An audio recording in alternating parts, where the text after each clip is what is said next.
where it began. I can't begin to knowing, but then I know it's growing strong. Wasn't the spring and the summer, who'd have believed you'd come along?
where it began.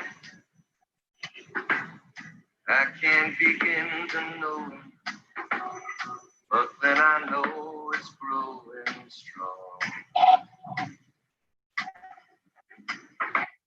Wasn't the spring,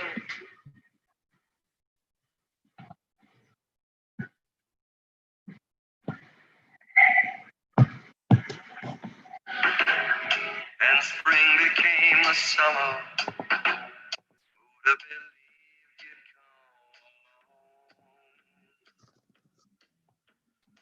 come? And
Some win, some lose.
Testing 1, 2, 3.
John at the bar is a friend of mine.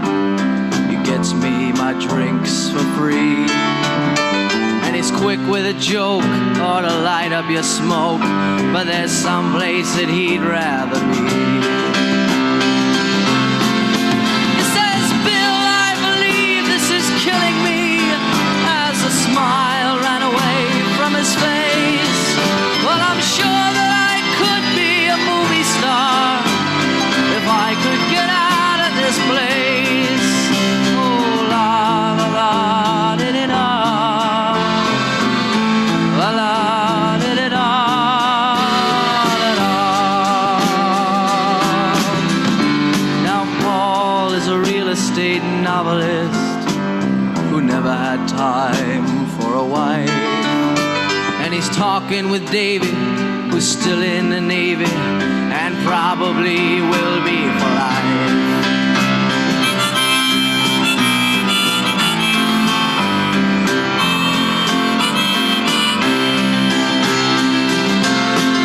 And the waitress is practicing politics as the businessmen slowly get stoned.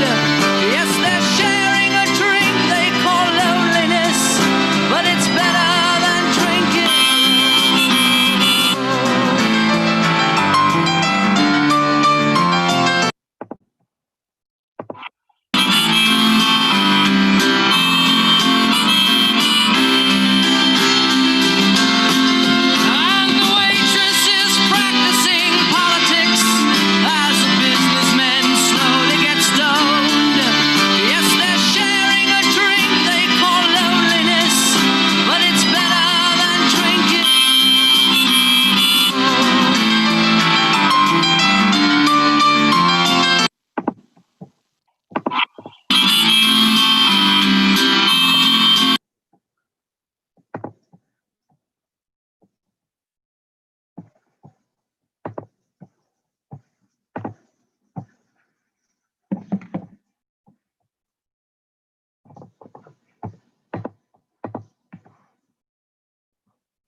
good crowd for a Saturday, and the manager gives me a smile, 'cause he knows that it's me they've been coming to see, to forget about life for a while. And the piano, it sounds like a carnival, and the microphone smells like a beer, and they sit at the bar and put bread in my jar and say, man, what are you doing here? Oh, la la la, di-di-da. La la, di-di-da, da-da.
Oh, believe me, for those enduring young chums that I gaze on so fondly today were to suddenly leave you or fly in the night, just like fairy gifts gone in the sky.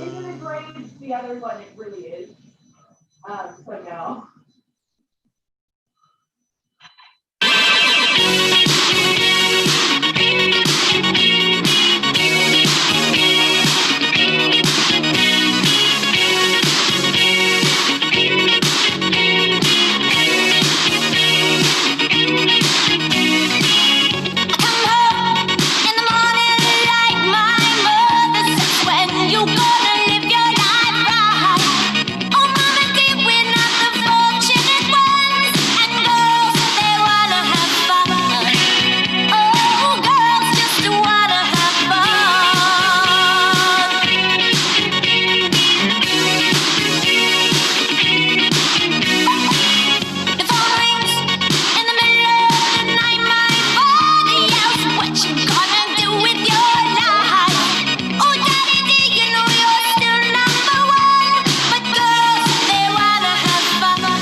Jitterbug, jitterbug,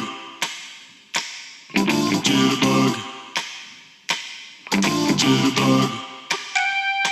You put the boom boom into my heart. You send my soul sky high when your loving starts. A jitterbug into my brain. It goes to bang bang bang till my feet do the same. But something's bugging, something ain't right. My best friend told me what you do.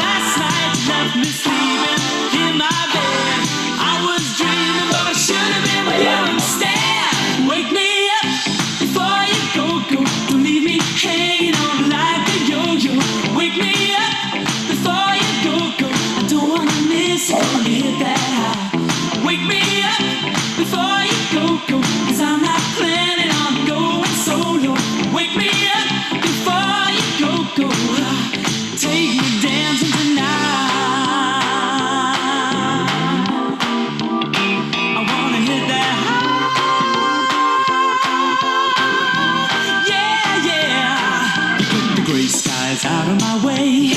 You make the sun shine brighter than Doris Day. Turn the bright spark into a flame. My beats per minute never been the same. 'Cause you're my lady, I'm your fool. It makes me crazy when you act so cruel. Come on, baby, let's not fight. We'll go dancing, everything will be alright. Wake me up before you go. Don't leave me hanging on like a yo-yo. Wake me up before you go. I don't wanna miss it when you hit that high. Wake me up before you go. 'Cause I'm not planning on going solo. Wake me up before you go. Take me dancing tonight. I wanna hit that high.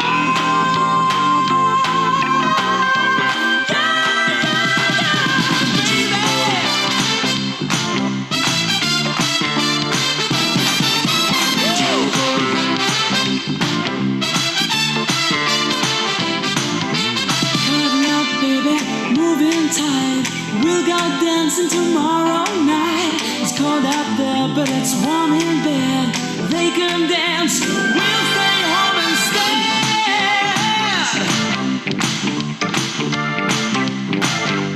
To the board. Wake me up before you go. Don't leave me hanging on like a yo-yo. Wake me up before you go. I don't wanna miss it when you hit that high. Wake me up before you go. 'Cause I'm not planning on going solo. Wake me up before you go. Take me dancing tonight. Wake me up before you go. Don't you care to let me hang on like a yo-yo. Take me dancing. Boom, boom, boom, boom. Oh, 'cause I'm not planning on going solo. Boom, boom, boom, boom. Yeah. Take me dancing tonight.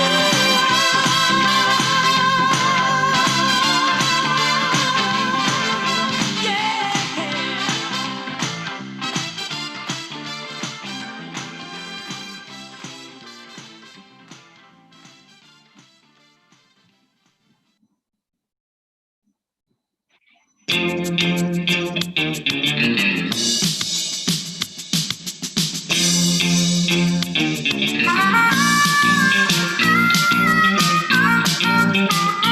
There's the loving in your eyes all the way. If I listen to your lies, would you say I'm a man without conviction? I'm a man who doesn't know how to sell a contradiction. You come and go. You come and go. Come, chameleon. You come and go. You come and go. Love would be easy if your colors were like my dream. Red, gold, and green. Red, gold, and green. Didn't hear your wicked words every day. And you used to be so sweet, I heard you say that my love was an addiction. When we cling, our love is strong. When you go, you're gone forever. You string along, you string along. Come, chameleon.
sun begins to fade, still enough time to figure out how to chase my blues away.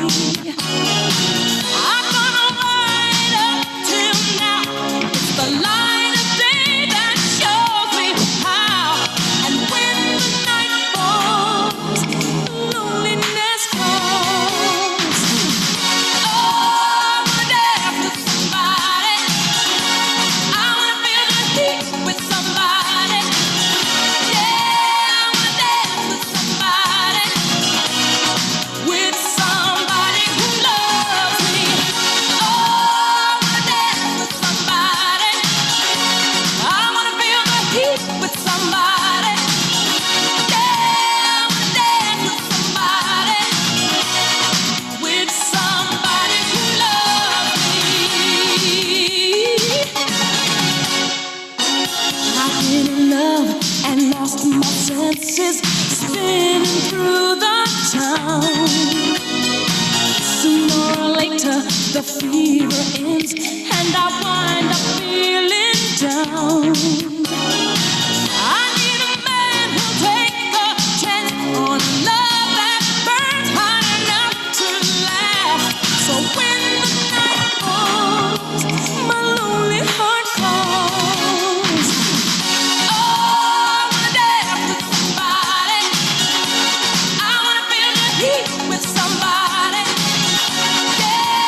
A long, long time ago, I can still remember how that music used to make me smile.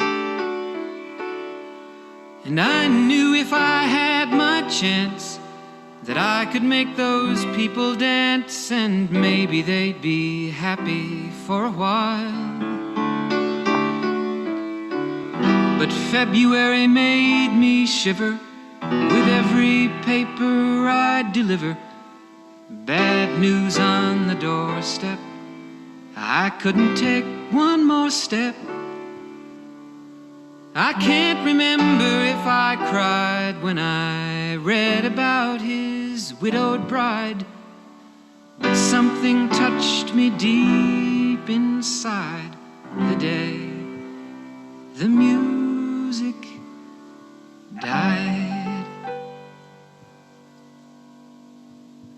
So bye-bye, Miss American Pie. Drove my Chevy to the levee, but the levee was dry. And them good old boys were drinking whiskey and rye, singing, this'll be the day that I die. This'll be the day that I die. Did you write the book of love, and do you have faith in God above? If the Bible tells you so. Do you believe in rock and roll? Can music save your mortal soul? And can you teach me how to dance real slow? Well, I know that you're in love with him, 'cause I saw you dancing in the gym. You both kicked off your shoes.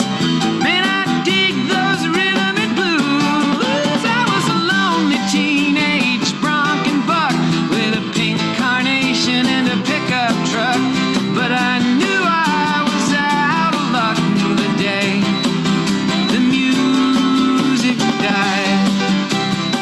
I started singing bye-bye, Miss American Pie. Drove my Chevy to the levee, but the levee was dry. Them good old boys were drinking whiskey and rye and singing, this'll be the day that I die. This'll be the day that I die. Now for 10 years we've been on our own, and moss grows fat on a rolling stone, but that's not how it used to be. When the jester sang for the king and queen in a coat he borrowed from James Dean, and a voice that came from you and me. Oh, and while the king was looking down, the jester stole his thorny crown. The courtroom was adjourned. No verdict was returned. And while Lenin read a book on Marx, the quartet practiced in the park, and we sang dirges in the dark the day the music died. We were singing bye-bye, Miss American Pie. Drove my Chevy to the levee, but the levee was dry. Them good old boys were drinking whiskey and rye and singing, this'll be the day that I die. This'll be the day that I die. Helter-skelter in the summer swelter, the birds flew off with a fallout shelter. 8 miles high and falling fast. It landed foul on the grass. The players tried for a forward pass, with the jester on the sidelines in a cast. Now the halftime air was sweet perfume, while the sergeants played a marching tune. We all got up to dance, oh, but we never got the chance, 'cause the players tried to take the field. The marching band refused to yield. Do you recall what was revealed the day the music died? We started singing bye-bye, Miss America.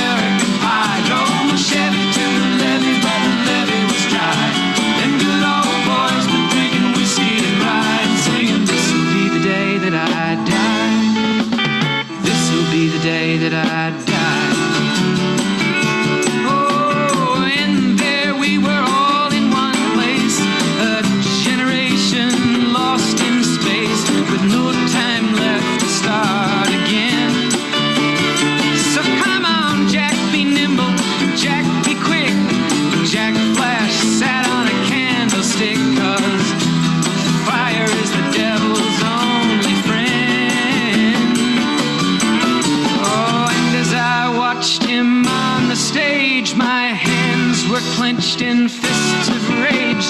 No angel born in hell could break that Satan's spell. And as the flames climbed high into the night to light the sacrificial rite, I saw Satan laughing with delight the day the music died. He was singing bye bye Miss American Pie. Drove my Chevy to the levee, but the levee was dry.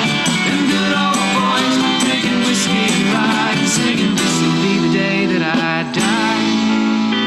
This'll be the day that I die. I met a girl who sang the blues, and I asked her for some happy news, but she just smiled and turned away. I went down to the sacred store where I'd heard the music years before, but the man there said the music wouldn't play. And in the streets the children screamed, the lovers cried and the poets dreamed, but not a word was spoken. The church bells all were broken, and the three men I admire most, the Father, Son, and the Holy Ghost, they caught the last train for the coast the day the music died. And they were singing bye bye Miss American Pie. Drove my Chevy to the levee, but the levee was dry.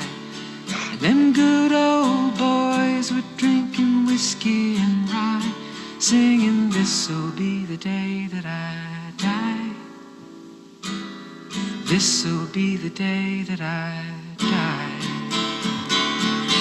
They were singing bye bye Miss American Pie. Drove my Chevy to the levee, but the levee was dry.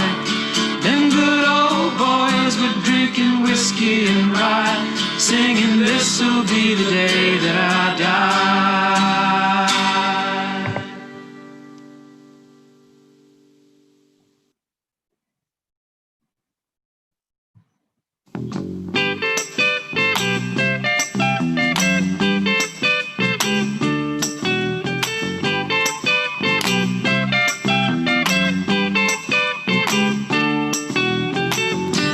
Hey, where did we go?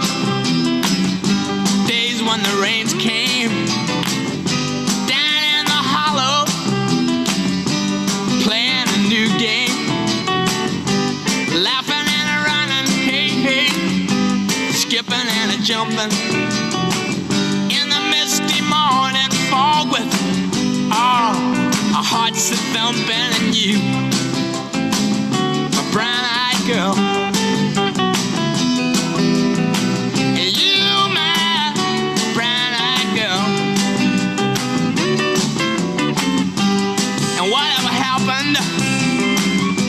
Tuesday and so slow, gone down the old man with a transistor radio, standing in the sunlight laughing, hiding behind a rainbow's wall, slipping and sliding all along the waterfall with you, a brown-eyed girl.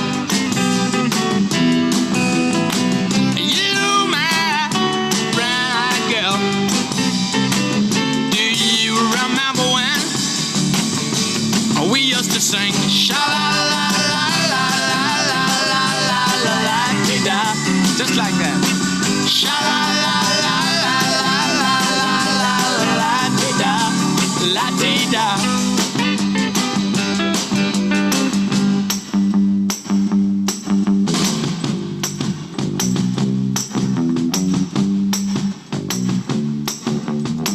So hard to find my way.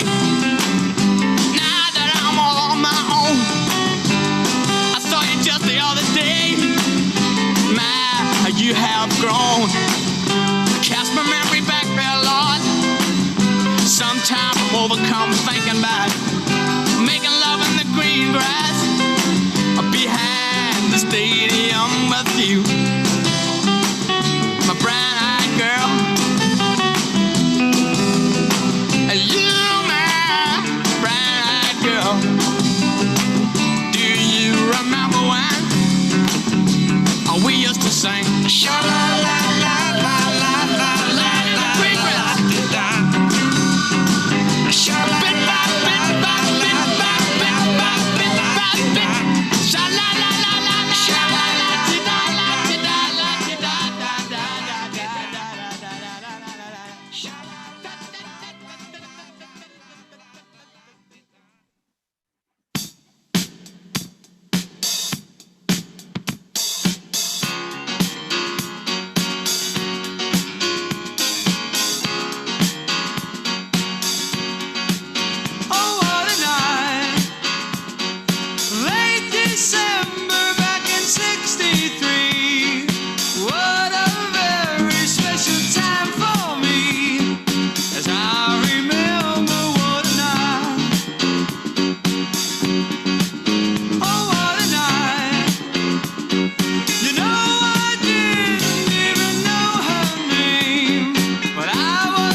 Hear the drums echoing tonight, and she hears only whispers of some quiet conversation. She's coming in 12:30 flight. The moonlit wings reflect the stars that guide me towards salvation. I stopped an old man along the way, hoping to find some old forgotten words or ancient melodies. He turned to me as if to say, hurry boy, it's waiting there for you. Gonna take a lot to drag me away from you. There's nothing that 100 men or more could ever do. I bless the rains down in Africa. Gonna take some time to do the things we never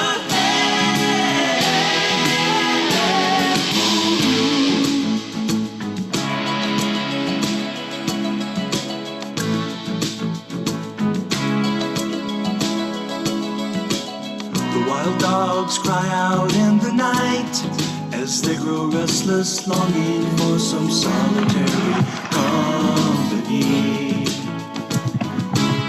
I know that I must do what's right, sure as Kilimanjaro rises like Olympus above the Serengeti. I seek to cure what's deep inside, frightened of this thing that I've become. Gonna take a lot to drag me away from you. There's nothing that 100 men or more could ever do. I bless the rains down in Africa. We're gonna take some time to do the things we never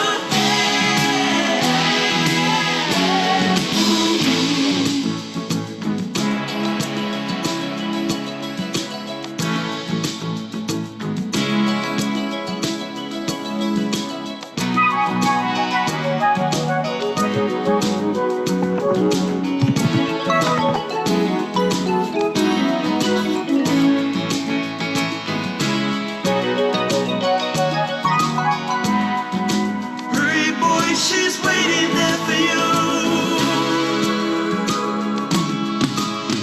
Gonna take a lot to drag me away from you. There's nothing that 100 men or more could ever do. I bless the rains down in Africa. I bless the rains down in Africa.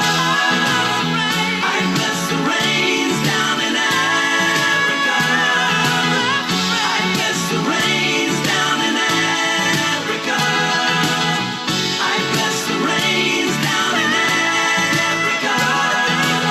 We're gonna take some time to do the things we never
but so late. I waited around and then I run to the door. I can't take any more. It's not you. You let me down again. Baby, baby, try to find a little time and I'll make you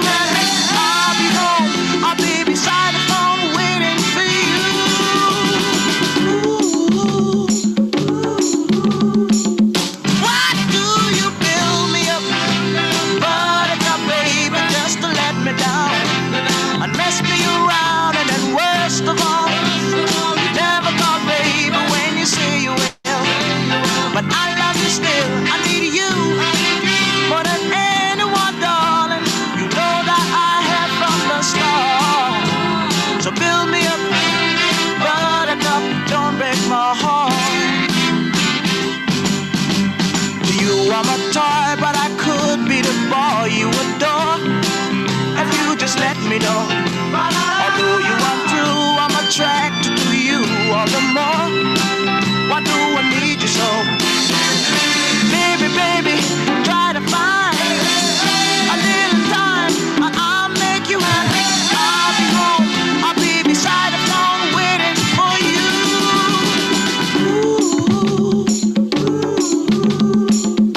Why do you build me up, buttercup baby, just to let me down?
who would dance on the floor and around.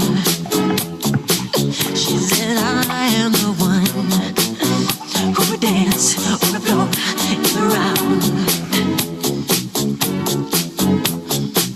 She told me her name was Billie Jean as she crossed the scene. Then heavy hair turned with the eyes to dream of being the one who would dance on the floor and around. People always told me, be careful what you do. Don't go around breaking young girls' hearts. And mother always told me, be careful who you love. And be careful what you do. Cause the love becomes the truth. Billie Jean was not my love. She's just a girl. That I am the one. But the kid is not my son. She says I am the one. But the kid is not my son. No, no. For 40 days and for 40 nights, I was on her side. But who can stand when she's in demand? Her schemes and plans. Go and dance on the floor and around. So take my strong advice. Just remember to always think twice. Don't think twice. She told my baby we danced to 3. And she looked at me, then showed a photo. Baby cried, his eyes were like mine. Go and dance on the floor in the round, baby. People always told me, be careful what you do. Don't go around breaking young girls' hearts. Don't break my heart. But she came and stood right by me.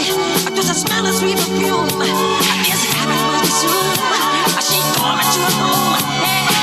The Billie Jean's not my love. She's just a girl who claims that I am the one. But the kid is not my son. No, no, no, no, no, no, no. The Billie Jean's not my love. She's just a girl who claims that I am the one. But the kid is not my son. No, she says I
special woman, can I be your man? Dazzling, flashing, television lover, baby, go all night. Sometime, anytime, sugar me sweet. Little Miss Innocent, sugar me, yeah. Yeah. Come on, take a bite, shake it up, break the bubble, break it up. Put some sugar on me, in the name of love. Put some sugar on me, come on, fry me up. Put your sugar on me, I can't get enough. I'm hot, sticky sweet, from my hand to my feet, yeah.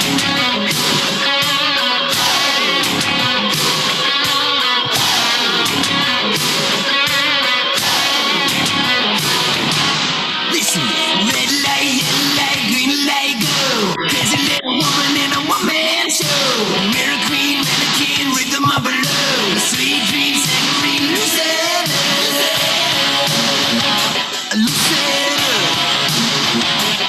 You gotta squeeze a little more. Easy operator, come on, knocking on my door. Settle down, anytime, sugar me sweet. Little Miss Innocent, sugar me.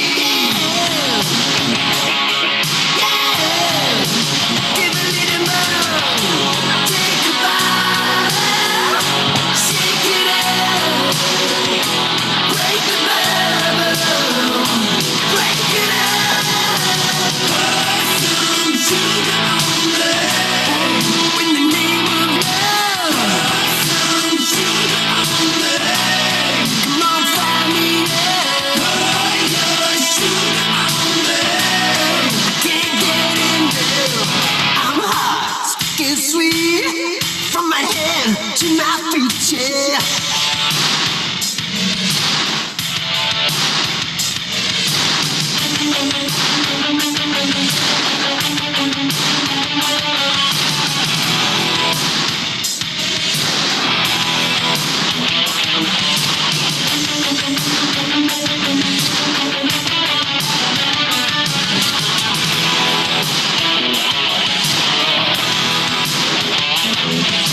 You got the peaches, I got the cream. Sweet to taste, saccharin. I'm hot, so hot, sticky sweet, from my hand to my feet.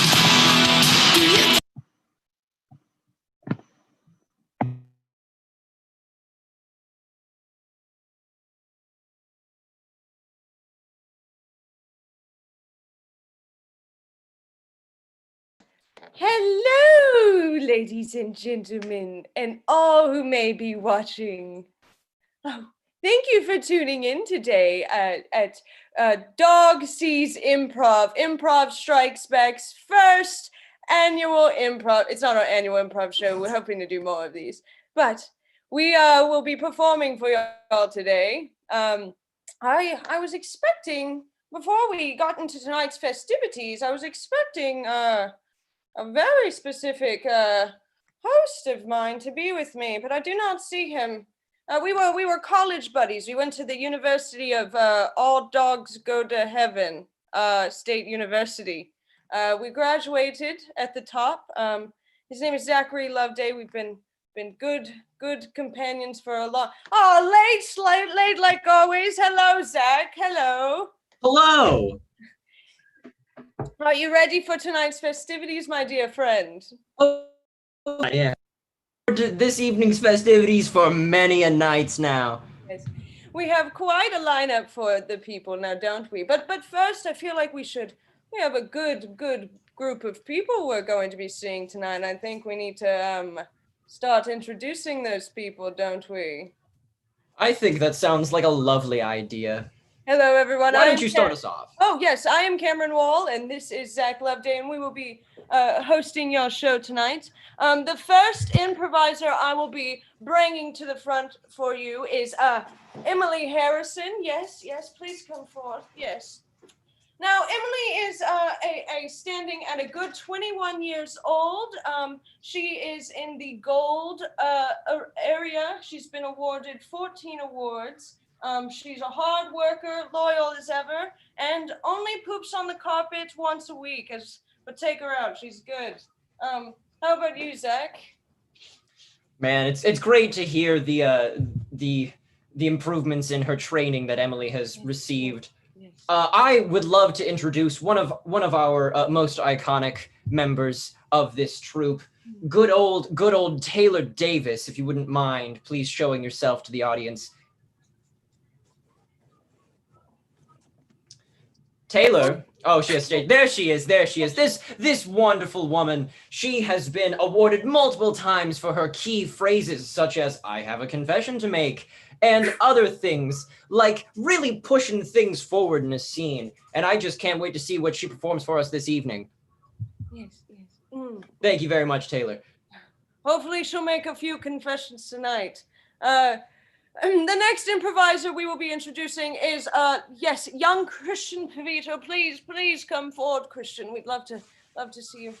Yes, Christian is known for his rapid speeds and quick fist-like movements. He can fight off 45 dogs and 37 cats all at once. I've seen it myself. I have. And Dear I'm excited Lord. to see what he's going to throw down for us tonight.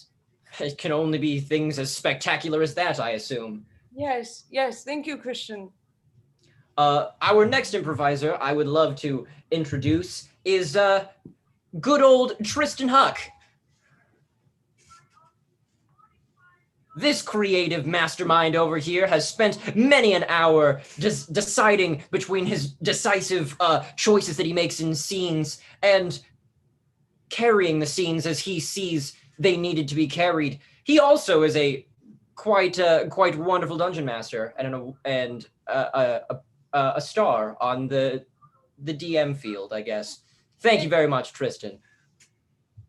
I hope I can have him lead me through the darkest of times in my life. Next, we will introduce Drake St. Pierre. Drake St. Pierre, please come forward. Yes. Standing at a... Whoa, I thought I saw him. Nope, just kidding. It's okay. Where'd he go?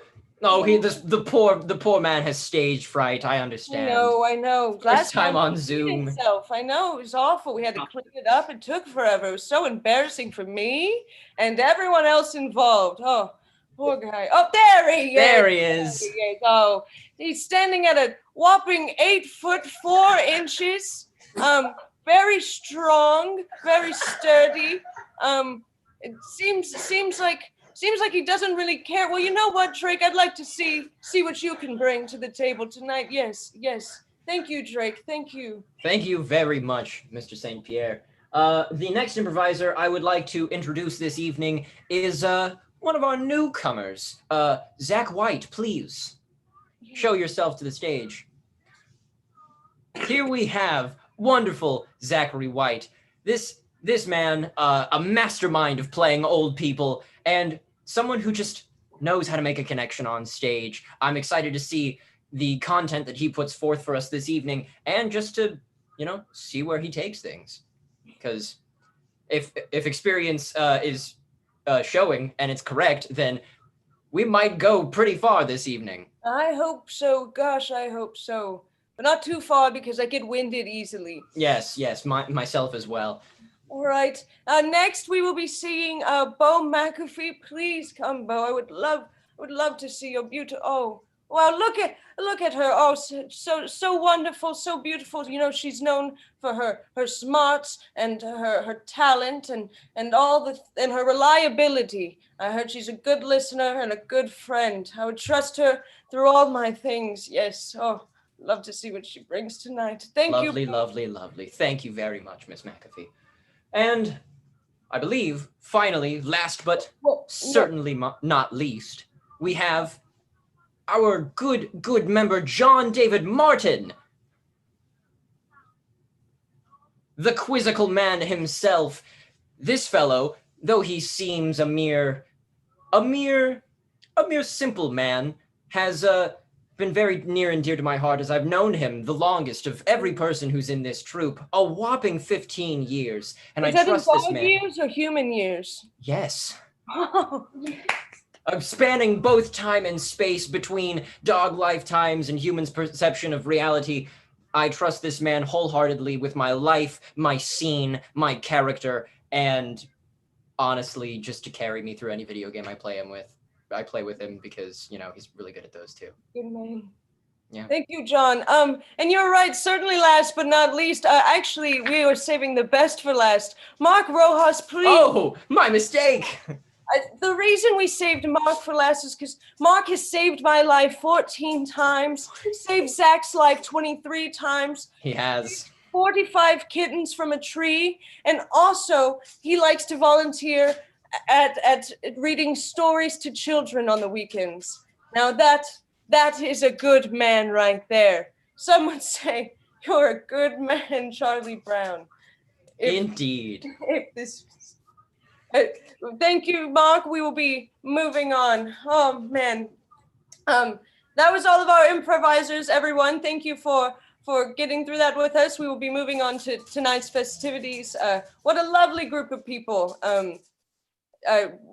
Gosh, it makes me think of when I was younger, you know, Zach, when I used to get around and go on all those dates, and oh man, it would go by so fast. It was like It's like going on speed dates. Speed date, yes.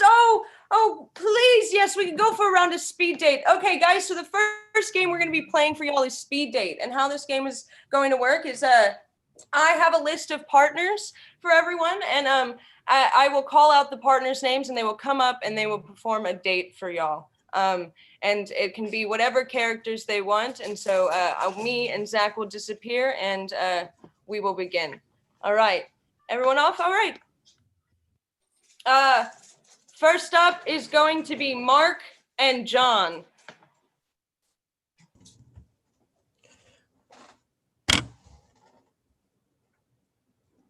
Gonna be honest with you, straight up, I've spent over $1,000 on pop figurines just to fill a hole in my body. In Well, the you know soul, what? hit a void of depression in my body. You know what? I actually make a living selling pop figurines online. Wait, are you Trademaster 42? Are you Trademaster 55? Ding! Next is going to be Zach Loveday and Tristan Huck.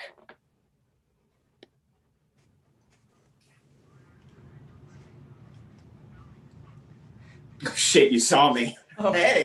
Hi. I gotta be honest. I'm really nervous. It was one of my friends who set me up on this date. So I don't know. I'm gonna be honest. I'm the friend. Oh. Richard. Ding! Hey, Richard. Next is going to be Zach White and Bo.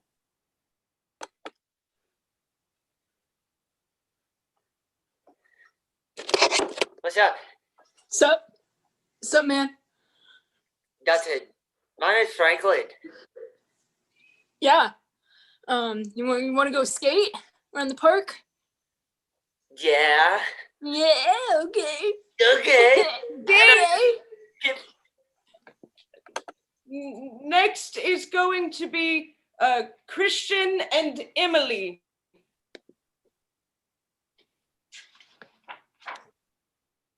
All right. First thing I gotta know, do you like the Minions movie? Yeah or nah? The Minions movie. I don't know. I love those little yellow bastards. They just run around having the time of their lives. I might have to say yes. Just being little minions, I totally get it. Yeah. You want to get go to married? Arby's? What? Like you said? I mean, I was thinking Arby's, but like marriage ass just as good in my opinion. Ding! And last is going to be Taylor and Drake. I was standing outside your window for 7 hours straight waiting for you to finally open it. Oh, well, I appreciate the commitment. Oh, just appreciate. No, well, let's try this out. Would you like to come in? We could try those things those kids are doing. I believe it's called stepping on people. Oh, I would really like that, sir. Wow.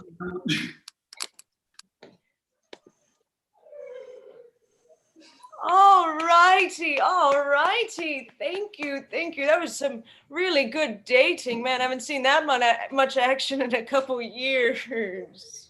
I was just happy to see all of these wonderful couples end up together.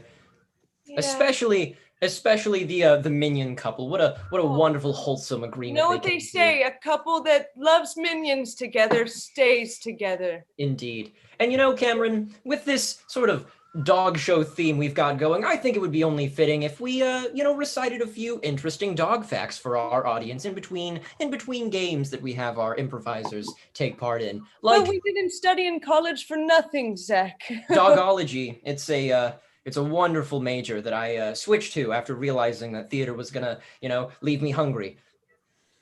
But I think the best fact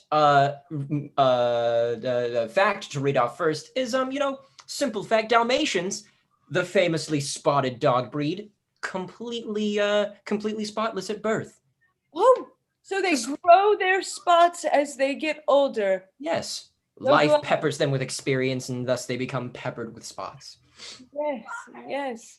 I also have a fact here that says average dogs are about as smart as a 2-year-old. So, wow, I'm gonna start expecting babies to be doing a lot more. Yeah. If dogs can easily just at the sign of you doing this start rolling over, then a baby should be able to as well. Exactly. Get up and pay some taxes, little Bob. Come on. And speaking of expectations for other people, I think there is a wonderful activity that we, as Improv Strikes Back, takes part in. It's a wonderful little game show called The Bachelor, and that's where we have. It's a wonderful, wonderful game. It's a wonderful game. If I could go ahead and have all of our wonderful improvisers who are going to be taking part in this game, please show yourselves to the audience. Please sit down.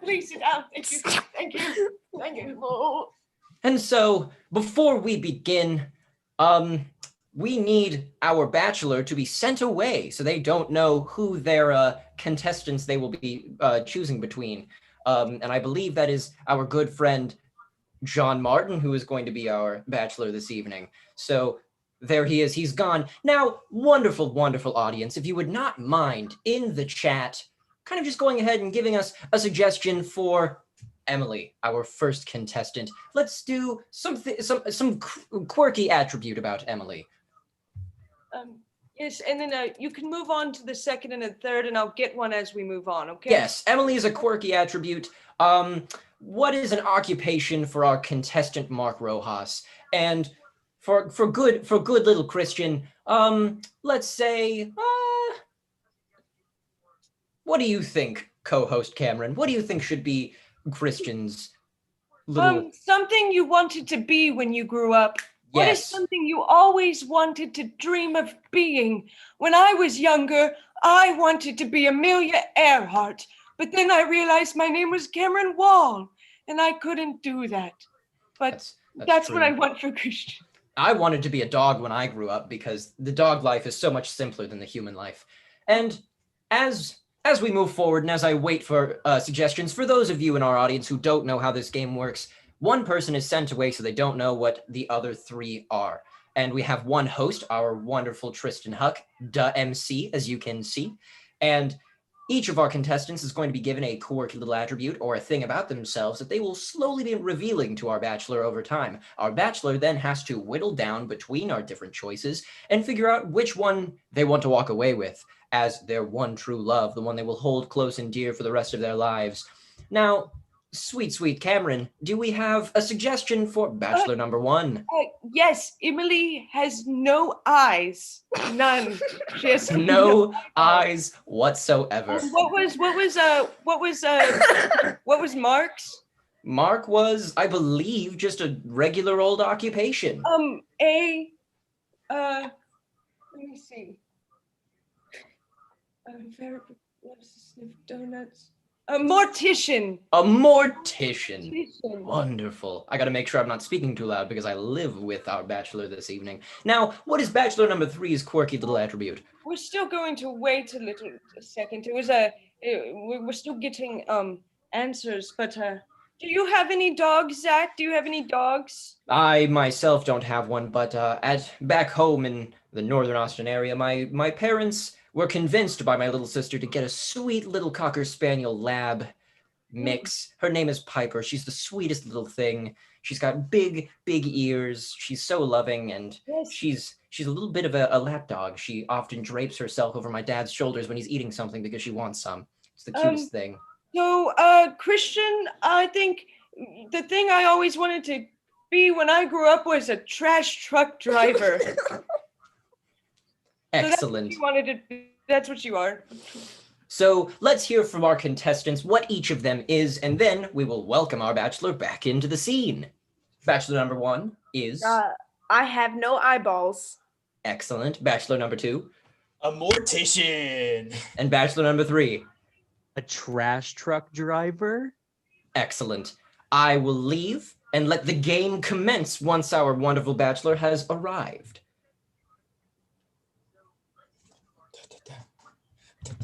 The waiting. Oh. They're muted. Oh, well, hello. Hello. Well, everybody. hello. And Hello. welcome to The Bachelor. Hello, everybody. I'm going to be honest, the ratings are down. My wife's gone. The kids are still there, but they don't respect me. But we're hoping to get those ratings up today, right now.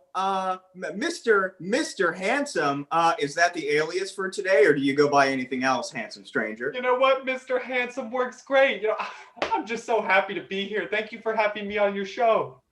Wonderful. We need it. All right.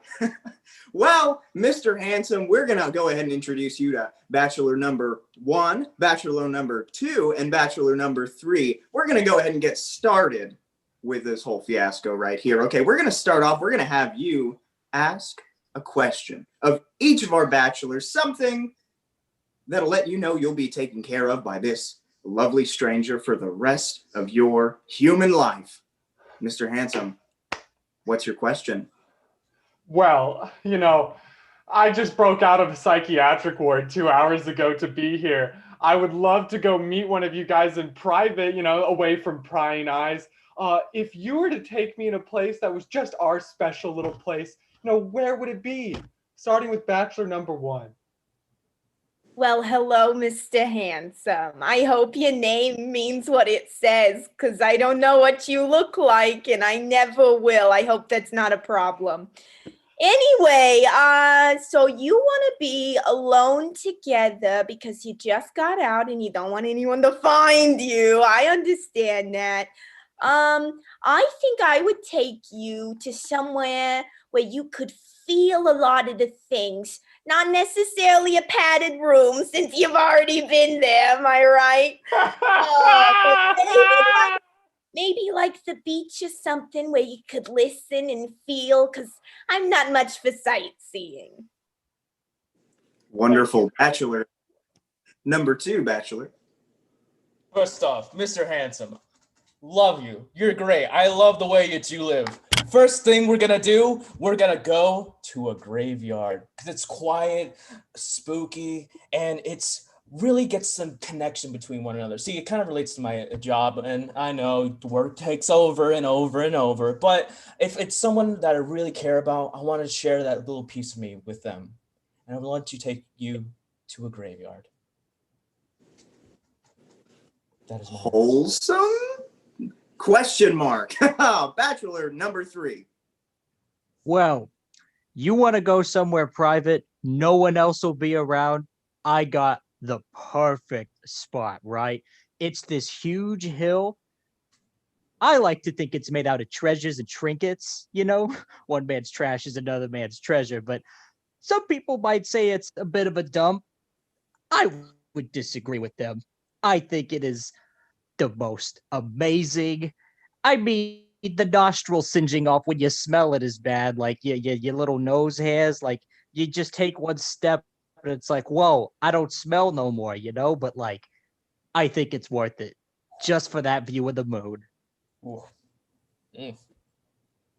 All righty. 3 lovely answers from 3 lovely bachelors. Mr. Handsome, are you ready to make a decision? Well, I'll have to eliminate someone, right? Yes. Well, you know, I just want to say that you guys are all wonderful people. I could see a future with all of you, but I really like reading with my partner. It's very important to me, and I can't read Braille. So, Bachelor number 1, I don't know if we can do it because you're blind. Yes, Mr. Handsome, I am blind, but I unfortunately can't get it fixed because I don't have eyeballs at all. So I will take my leave since that does bother you. Goodbye, sir. Thank you. Goodbye, Bachelor number 1. I feel so bad for doing that. It's okay. You should.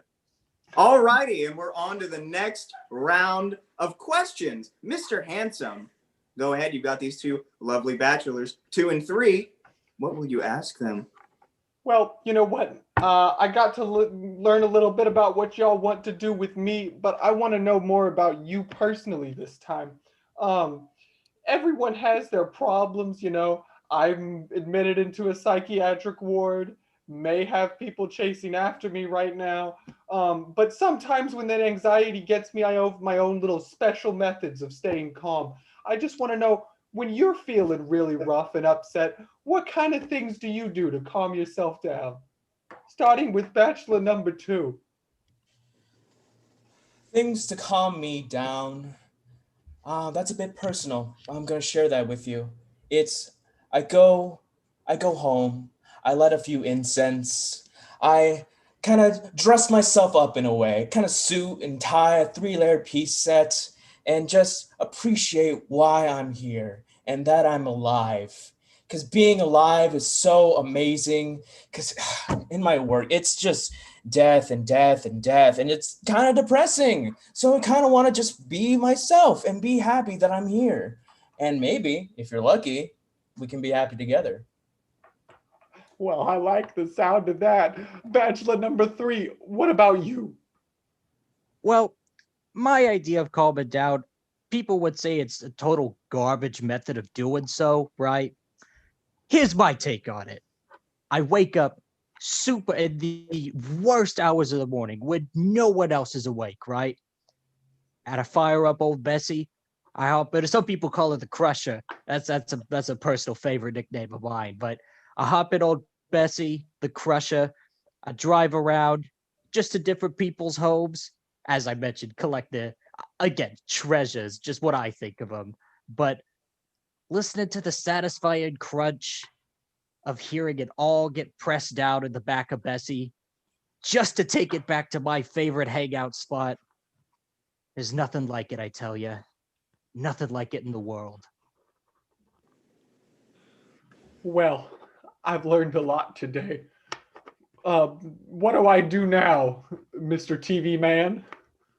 Now, Mr. Handsome, you make your choice. One goes, one stays, and lives with you forever, unlike my wife. Your choice, Mr. I was afraid you'd say that. Well, you know what? I really do have a lot of big problems with mold. So I don't know if I can deal with a garbage disposal worker who works at a dump and buries trash. So I'm going to have to go with the mortician, the grave digger. I'm so happy. All right, get out of here, Bachelor number 3. I love you, Bachelor number 2. We're gonna live life to the fullest. And have 13 children. Woo! I'm off. Thank you so much to our improvisers for. This is lying. I am not a bachelor. Do not ever refer to me. I don't know.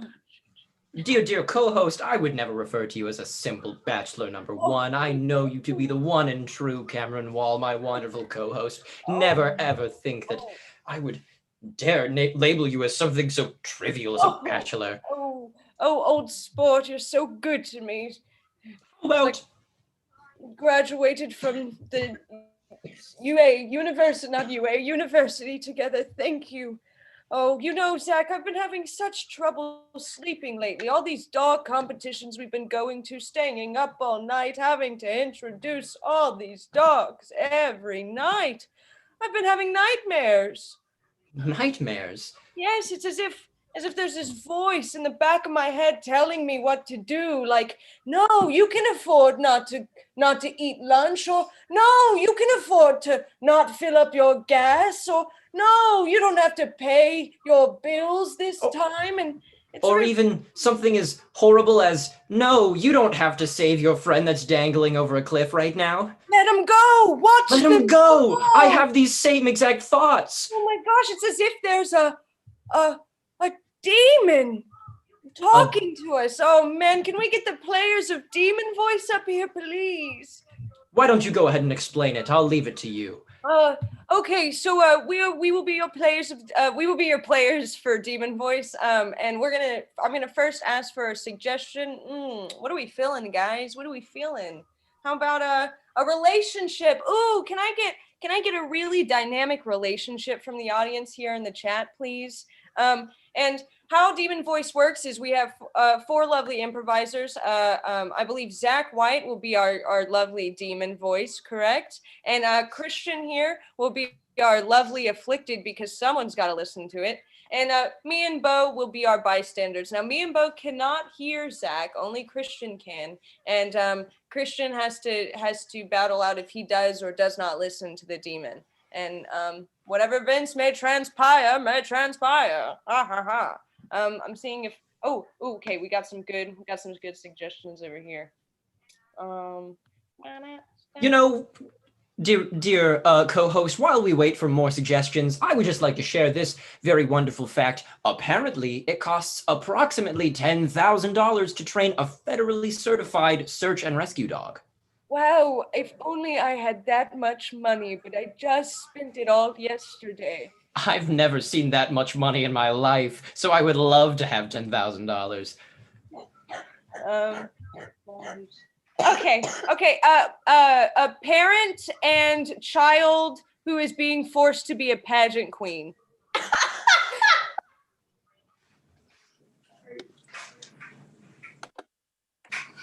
Now, dear Timothy, I know that you don't want to be a pageant queen, but darling, you can do it. Will you buy me Transformers if I do it? I will buy you Transformers, Timothy. Not Bumblebee. I already have a Bumblebee. Not Bumblebee, anybody you want, I promise. Okay. All right, now do you want the yellow dress or the pink dress or the blue dress or the purple dress? You don't want either dress. You're sick of it. I don't want either dress. I'm sick of this. Tell her that she's already bought you 3 bumblebees. You got me 3 bumblebees, and even though you said you give me another Transformers, I said it's not going to be Bumblebee again. I know you're going to make it Bumblebee again. Timothy, I thought this is what you wanted. Mom? You don't want any more trophies? I just want to play with my Transformers, Mom. The trophies were what I wanted. I want to sing and dance, sure, but not for pageants. Hi. Hello. Hi. Sorry, I couldn't help but overhearing from just about 5 feet away. Is something going on? Oh no, everything's fine. Everything. Say again, sir. Tell her everything. Mommy said that I should be a pageant queen, and I said, okay, that sounds like it could be fun because I get to sing and dance a lot. So I went to like 15 million different pageant competitions, and every time I went and did one, I started getting old and but tired of it all. So I said, Mommy, I don't want to do these unless I start getting more Transformer toys to play with. And then Mommy said, okay, I'll get you Transformers, and she gave me 3 Bumblebees. And I told her I don't want Bumblebee anymore, but I know Mommy's gonna give me more Bumblebees. Oh, I'm sorry. Oh yes. Oh wow, that sounds like there's a lot of tension going on here. And I mean, have you ever thought about maybe asking your child if they really want to really be a pageant queen? I mean, think about it. Would you rather want a transformer or go through a grueling experience where every day you're unhappy with your body and your life and you never feel like you can meet the expectations of beauty standards pushed upon the children today? And so instead you live the rest of your life not meeting expectations and always falling short, but maybe you should just settle for a transformer sometime. You want to be a transformer. I want to be a Transformer. I just don't want the toys. I want to be like Rodimus Prime, who doesn't get as much credit as Optimus Prime. Go on, turn into a truck then. That's it. I'm turning into a truck. Go on. Yes, pull your face off. The headlights. Timothy! I have a confession to make. What? Ever since your father left, well, he took your college fund. So I thought that if you could get into pageantry, then I know you can win and you can get the scholarship. And then you can go off to be a transformer or whatever you would like. Well, Mom, that doesn't sound like, that really puts it into perspective, but this is permanent. There's no coming back from this. My eyes are headlights. Oh my God! You've been a truck all along, Timmy. I've been a truck all along, and it's time I stop denying myself of that. Give her a nice little honk, Timmy. Honk, honk. Yes. Timmy! They know the truth now, Timmy. Yes. And it's time to complete the transformation. Yes. Do it. Oh my God, he's actually doing it.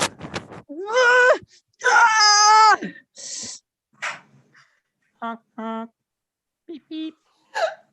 Oh, Timmy! Oh. Timothy! It's beautiful. It's beautiful. Well done! Yes, thank you, our wonderful improvisers, for giving us such a truly heartfelt and transformative scene, if I may say so myself. Wow, that was a life-altering experience for me, Zach. It was indeed. I don't know if you've ever seen a man transform into a car, but the only thing that would outdo that is a dog transforming into a god. That would be something to see. I don't think I've ever witnessed a person literally tear their own face off only to be replaced by headlights. Just headlights, where his head should be. I was, my mind was blown. I know.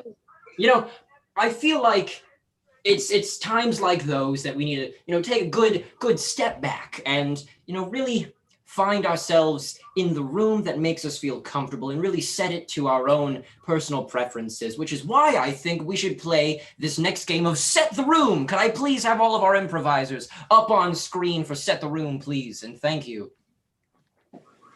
Here we have our wonderful improvisers who are all going to, for those of you who don't know, just give each other different items that would belong in the average room. However, not just any average room, all of you in the audience, if you would not mind recommending, a simple location. It could be like a restaurant of some kind, it could be a gas station, things along those lines. And while we wait for these wonderful suggestions, I'll read a couple more fun facts about dogs for you. Like, for example,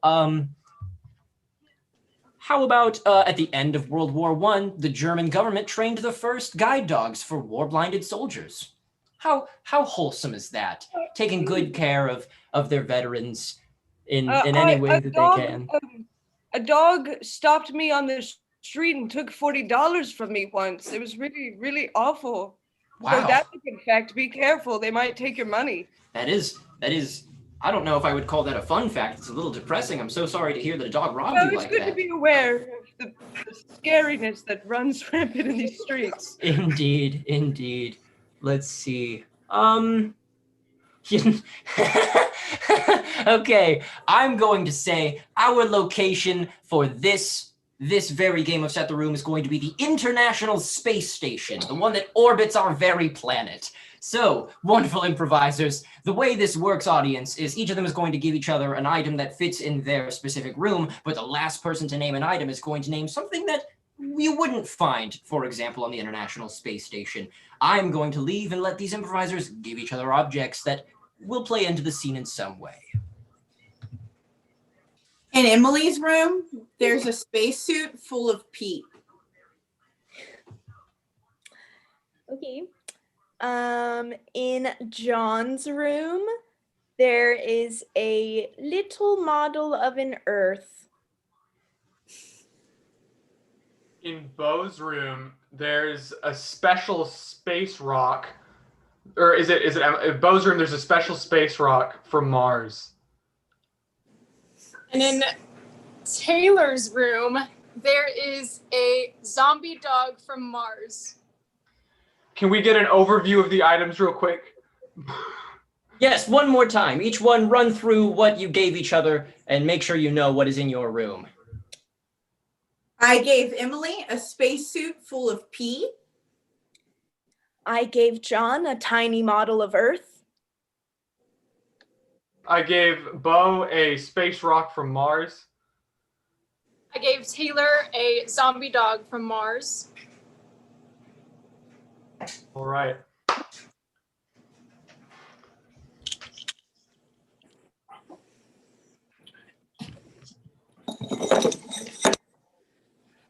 No one can find him. My baby, he's mine. If the other astronauts find out about this, they'll take the gold all for themselves. But it's my turn to win that Nobel Gold Peace Prize. Sally, you got an extra suit. Mine's got pee all in it. Oh, hey, Martha. What's that? Oh, It's Harry. What do you got, Harry in space? I just decided to give myself a little trim of hair because it was floating too much in my face, and well, I put it in a ball and decorated it to look like not a zombie space dog, of course. Well, yeah, no, I mean, Sally, that's exactly what I thought when I walked up. Like, does Sally have a zombie space dog? But then, now that you explain it, like, that totally makes sense. That happened to me last week. Had to cut it all off. Anyway, now that I know you don't have a zombie space dog, have you seen Trish anywhere? Do you think she has an extra spacesuit? Because this still has. Hey, I got a spacesuit. Do you need one? You need a spare? Trish, you got one? This one Yeah, has I got one. What's yours have in it? I don't really want to say. It's kind of embarrassing. Is it better or worse than pee, do you think? I mean, I think it's better. It's easier to clean. You know, it's solid. So. All right, sounds good. It's in your room. Yeah, I'll go get it. All right. Yeah. I'll be back, guys. Hey, Sally. Oh, you got a cool space rock too? Yeah, I got a cool space rock. I heard you've been shitting your suits a lot. Do you wanna chat about that instead? Oh, I just think it's, the food is kind of weird here. I'm not really used to it. First space mission and all. I know what it really is. It's that you're trying to steal my zombie space dog, isn't it, Trish? I don't know what you're talking. What is I don't that? fucking play around on this International Space Station, Trish. No, I'm cool with my rock. Yeah, hey Frank. Excuse me? This is the regulation. I've got to check your cabins and make sure everything is in order. Yeah, the supervisor sent me down here, and I just need to make sure everything is in line. So show me around the room. What's that? Why is there hair everywhere? You know, girls. Crazy. Yeah, girls. I smuggled this Pepsi on the space station. We're not allowed to have those, right? You're right. We're not allowed to have those. You see this little bottle I have here? You know what this is? You remember this? Yeah, it's Earth, right? That place that we all want to get back to, right? I want to get back to. I haven't seen my wife and kids for 20 years because I've been floating around this godforsaken planet. And if we break one more regulation and my supervisor finds out, we're all going out the hatch. I have a confession to make. What's your confession? I wasn't going to tell you because I didn't want to get in trouble, but I like your wife and your kids all right too. And I stole this zombie space dog. I saw him floating outside my window last night, and so I opened the hatch and I brought him in, and we might all be infected, and I don't know if we can go back to Earth. Sally, you said it was your hair. I lied to you. And Trish, you said your spacesuit wasn't any worse than piss, and you got a dead rat in it. You know what? There's a lot of deception going on in this space station. People bringing in here zombie dogs. You know what that means to the crew? You know, I have been feeling kind of weird, guys. You smell that? I think there's an imposter among us. I take it back. I haven't been feeling weird at all. Nope, not me. Not me either. Perfectly normal. Love this rock. This rock and a dog. Let me see that rock. Let me see that rock. Weird how it changes how it looks when we pass it, but this is the same rock. Well, that's the real rock. All right. You know what seems pretty fucking weird to me? What seems pretty weird to you? Here, take your rock back. It seems pretty weird to me, Frank, that you've been studying a model of Earth, huh? Oh yeah, Frank. Yeah. What are you doing in space with the tiny Earth in it? Shouldn't we leave Earth on Earth? Yeah. You know, like, I just thought I've been away for so long that I would just freshen up a little bit. You know, we've got some oceans, we've got, 7 continents, right? Sounds like he's been studying. Yeah, my favorite consonants are right on that there planet. Yeah, consonants, right? Yeah. I'm obviously 100% definitely Frank. Definitely Frank. I think we gotta cut him open and check. I think so, yeah. Or wait, maybe we just stick the zombie dog on him. Oh, look, look, zombie dog. I don't know about a zombie dog. Look, I mean, I just think that, all right, you know what? You caught me. All right, you guys took my dog. I'm trying to get it back. Oh, he's still alive. I'm gonna win that Nobel Peace Prize, Frank. Look, Frank is fine. He's just in a cabinet over there. I just borrowed some of his memories. I didn't have enough time. I just need my dog, and I can get right back out the space station and go back to Mars. You know, you can keep my rock too. No, you keep the rock. You can have it. You can have anything you want. All right, just give me the rock. Do you want the dead rat too? I'll get out of here, and you can go back to your space with your 7 consonants or whatever they're called. Okay? Allie, you can't have the Priest Prize. You can't. It's not yours to get. It's John's. It's John fair and square. That's the alien's name. I named him myself because I can't speak alien and I forgot how to. So his name's John in my book, and he needs that Priest Prize, okay? You know, give or take translation, that's just close enough. Just please. You know, I've trained him to do so many tricks. But if I give this away, what do I have to go home to? No wife, no kids. Bring it back to life, Sally. Well, I left Frank in the cabinet. You can have him. All right. Can I have a moment? Oh, sure. You know what? I know how he has an effect on people. I'm going to step outside. I'm going to give you some privacy. But if you don't give me my dog back, I'm going to blow this joint. All right? All right. All right. All right. I thought you were my friend, but I see I have other friends to look after. Goodbye. Here you go. He's yours. No. Well, you know, Sally, it's not much of a pet, but here's the dead rat. Y'all humans have a good day. Please don't tell anybody you saw me.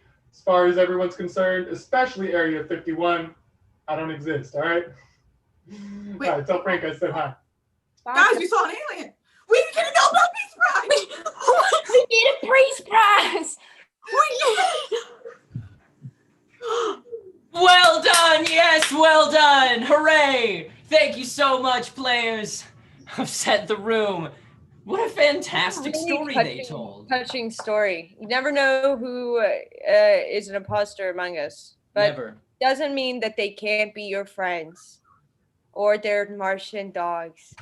Oh, yes, sorry. Yes, or their Martian dogs. Yes, of course. Do you have any more dog facts for us? I could probably get us. I've got 101 to be specific. Dogs in a pack are more likely to chase and hunt than a single dog on its own. 2 dogs are enough to form a pack, apparently. Oh, wow. That's so beautiful. I think I have a good dog fact. It just says dogs have a sense of time. Well, I don't, so that's good that someone does. Maybe dogs are better timekeepers than all of us. I sometimes feel that way. Oh my God. But I must be honest with you, my dear, dear co-host. There are times when I find myself so wrapped up in what's happening all the time that I just need to sit down on, say, a bench in a park somewhere and just have a heart-to-heart with someone I trust or like someone. Like we used to, Zach. Yes, like we used to. Oh man, it makes me want to just get the players of Park Bench up here. I just wish I could get the players of Park Bench up here. So how Park Bench is going to work is we're going to get Drake St. Pierre and Zach Loveday, and they are going to just create kind of a scene from nothing. They're going to just be sitting in whatever environment they may feel like they are in. We don't get a suggestion for this one. It just happens from whatever vibe they be checking. And so whenever y'all are ready, boys, take it away.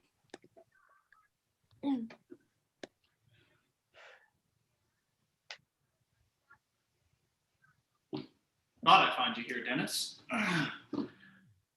Yeah, Sean, yeah, I'm pretty predictable in that sense, I guess. I'm always here every Monday, Tuesday, Thursday, Saturday. I mean, I know your TGI Fridays work schedule. I like to think I'm a good friend. And I can't tell you how much that means to me, but I gotta tell you, I quit my job at TGI Fridays. You're quitting? Effective today, I'm no longer working there because I learned that I have a new viral illness. It's not actually super viral. It's just kind of it's kind of very situational. I was bitten by a dog while at TGI Fridays, and the swelling has not gone down for 2 weeks. So I went to a doctor, and they told me that I developed the worst situation of a cross between rabies and like a really, really, really bad tumor, and there's not much I can do about it.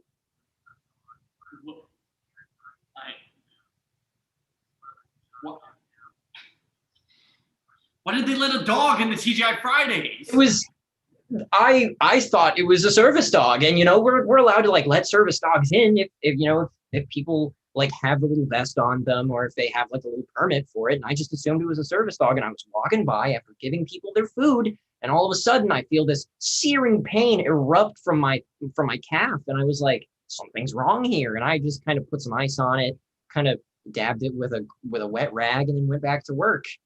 It might have been the fact that the rag wasn't the cleanest that it got so bad, but I, as of right now, have 5 weeks left to live.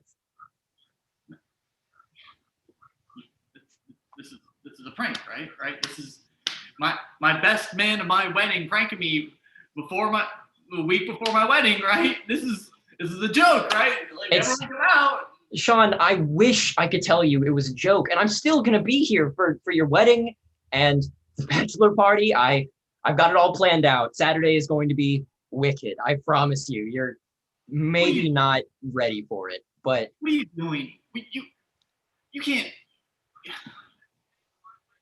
worry about me right now. Yeah, it's cool getting married, but I can't. You. What about you? Like, no, there's not gonna be a wedding. Fuck. No. Be a wedding, dude. Sean, I've come to realize something since the dog told me I have a limited amount of time to live. It's that in the grand scheme of things, at this point, the best thing I can do is just make sure that people around me are happy. And it's been a while since I've really cared about what other people want, what other people like really need for themselves or from me. And as their friend, I owe them something, or at least I think I do. And you know what? I actually Fuck you. You don't get to do this to me. You were my best friend since 6th fucking grade. I know. That's what happened. You don't lose lifelong friends. It's lifelong. That's how it's supposed to be. I'm supposed to be the best man at your wedding when you and Vanessa sit down. Oh God. How's Vanessa? Not good, mostly because I know that she's such a wonderful person and she has so much more to her life, and I don't want her to be lingering on me. I have decided that I'm just gonna go wander for the next 5 weeks, or at least I want to. I want to wander and just, leave every place better than how I found it. Starting with you, Sean. I, in recent years, have been a piece of shit, like a walking piece of shit to you. And when you asked me to be your best man at your wedding, it kind of dawned on me that I've been so shitty to you. And so I planned literally the bachelor party to end all bachelor parties. And then I learned I have 5 weeks left to live. And now I'm adamant to make it even better. And that's why I want to give you this wad of cash. What? That's $100,000 that I saved up over the past 2 years of working at TGI Fridays. No, I don't want this. I don't care about your money. I care about you. Okay, look, I get it. You're meeting the end. It sucks. I can't act like I know what that is. I have no idea. I haven't been bit by a goddamn dog at a TGI Fridays. But you know what? You don't get to spend the last 5 weeks of your life being selfish. You don't get to demean your life by calling yourself shitty. Because you weren't shitty to me. You were the best friend, the bestest friend I ever had. You know what? The only real friend. We weren't friends because we were in the same places at the same time. We were friends because you were the only one that got me. And I felt I was the only one to get you. So that's why I know right goddamn now you're not doing this. So here's what is going to happen, you piece of shit. You're going to come to my wedding. We're not going to tell anyone. No, we're going to have the bachelor party to end all fucking bachelor parties. Yeah. And then I made a commitment to go on a honeymoon, and I'm gonna see that through. But I don't want you going out alone. So, because that woman you got, Vanessa, she's dynamite. She's great. Quite literally the best woman I've ever met in my life. She has been nothing but good to me, and she deserves the best. And given that I don't know how to give her the best in these next 5 weeks. If I can, I want to figure it out. And if you're so adamant about helping me, Sean, then please do. You know what? Come with us on the honeymoon. No, don't worry about it. See that big wad of cash you got? Spend it on a plane ticket to Fiji. Spend those 5 weeks with us. And if you're gonna die, you're dying with 3 people who love you to death by your side. Okay. As my best man, you owe me this. You. I love you. I love you too, Sean. Yay! Thank you. Yay! Good job, guys. Wow, that was really Host persona. Yes, what a wonderful performance from really moving performance. Actually, very moving performance from our wonderful Drake St. Pierre. I'm just blown away by these wonderful performances that have just been. Festivities. Yes, they've been so wonderful. Yes, everything has been so beautifully timed and completely off the cuff. But I think, it would be fitting if we saw something that was maybe just the slightest bit more on book, if you know what I mean. Oh, something a little more on the nose, something a little more in text, if you will. Something a little bit more classic, if you will. Yes. Can I get all of the players on screen for classic literature? So this, everyone, is a wonderful game where we have 2 people reading from some kind of literature, whether it be a script of a play or just a well-known book or even an instructional book. Who knows? But I think we have 2 scripts here tonight, and we have one individual who acts as the sort of straight man, the person who is completely off book and doing their own thing, trying to keep things going while interfacing with these 2 on-bookers, if you will. And I want to pose to the 3 of you wonderful beings, what kind of suggestion would you like for this? An object you would find in your boss's desk.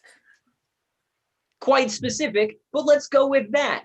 For all of you in the audience, if you would not mind writing out something that you would find in your boss's desk, an object of some kind. But please do everyone a favor and keep it out of the bedroom and the bathroom, because it is an office and it's not a bedroom or a bathroom. So let's stray away from things like that. And while we wait for some of these suggestions, why don't I just whip out a few more fun dog facts? Like the fact that the highest dog population in the world is in the US, with France as a close second. I have a dog fact. Did you know that dogs really take time when they're looking to go poop somewhere because it has to align with the Earth's magnetic field? Wow. Oh, keep that in mind next time you go poop. It's a pretty big field. It's a very, very big field. I'm seeing a good number of suggestions come in. I like my pay stubs. My pay stubs is your suggestion for this scene. I'm going to get off, and the 3 of you begin whenever you feel so compelled. Your script. I'm doing Dog Sees God for my script. I'm doing No Exit, but the cover's gone.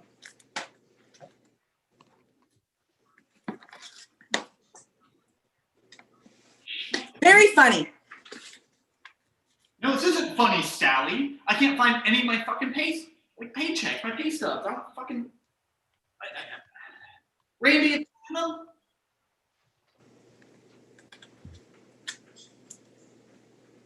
My pay stubs, asshole. I know what you're hiding with your hands. You think this is a magic trick, Randy? No, this is serious. I have to do taxes. I would like my pay stubs so I don't get audited. Capiche? Oh shit! You guys are wasted. I'm always conscious of myself. Okay, I had a little bit to drink. I don't see why that alters anything. It's not right. I am an adult man. I can drink where I damn well please. Can't speak for Randy, though. You can't touch my food like that. I'm looking for the pay stubs. So unless you know where they are, I'm going to look everywhere. I would appreciate some help. What do you want of me? I just fucking said I want some help. It's no use. I'm all dried up. I don't know where to get one. Real coincidence that neither of you know anything about pay stubs or what they look like. I didn't exactly refuse. What is that supposed to mean, you twat? You've got it wrong. Oh. Does it matter? I wonder now. No, it does matter. This is serious. Taxes are due. Fuck you guys. You guys suck. Do I need you to tell me that? The only regret they feel now is the regret of not being able to tell you how they really feel. You know what? This is good. Let's get it all out in the open. I don't trust you guys. I feel like you hide things from me. I feel like you don't clue me in on what's going on around the apartment. I feel left out. How unexpected.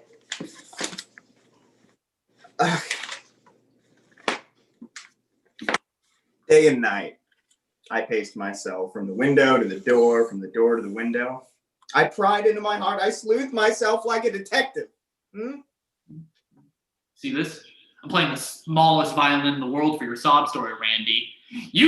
I am the only adult in this household, it feels like. Frederick Chopin died of tuberculosis on October 17th, 1849. He had two requests upon dying. He was terrified of being buried alive, so he asked that his heart be removed from his body. You can't. No, I guess you can, Randy. Is that what you think, Sally? You think because you're so much smarter than me that makes you grown up? No, that's not what being an adult is about. Being an adult means taking responsibility. Being an adult means doing taxes, which I can't do if I find my pay stub. See how it all comes back, guys? Can you stop your thoughts? I was thinking maybe we could go see a movie tonight or something. Have it your own way. Okay. Fuck. Yeah, why not? Let's just do whatever Sally wants. Why not? I guess I'm just losing my mind here, aren't I?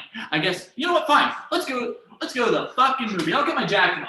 Let's go to the fucking movies, right? Well, do it. Do it if you can. I will. Does anyone have a cigarette? Smoking, Sally?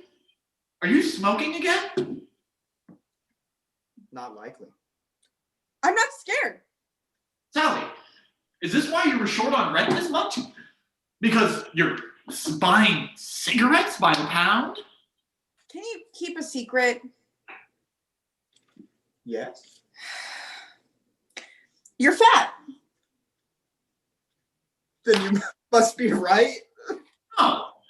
You know how Randy is about his body. Do not attack how he feels about himself. Randy, you're beautiful. See, he understands.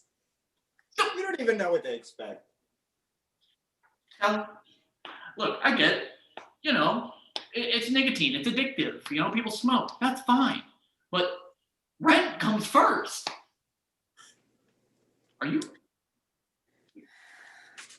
I'm fine. I don't think you are. I think there's something both of you aren't telling me.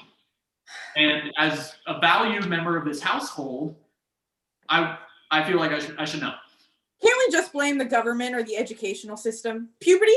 PMS. My parents? Not this time, Sally.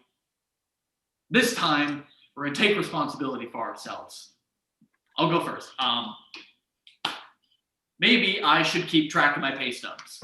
You know, maybe I shouldn't take it out on you guys. Maybe I should be organized. That's on me. That's on me.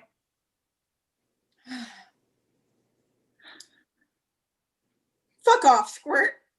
You know what? I'm gonna say it. I think I know what's going on here, Sally. I think you're stealing my pay stubs. I think you're selling them for cigarette money on the black market. Yes. Yeah. You know about this, didn't you, Randy? This was a joint effort against me. I'm a coward. Yeah. No. You can't hide from this, Randy. You coward. Hey. Are you okay? No. How unexpected. I don't need help. Maybe you do, Randy. Maybe we need to help each other more.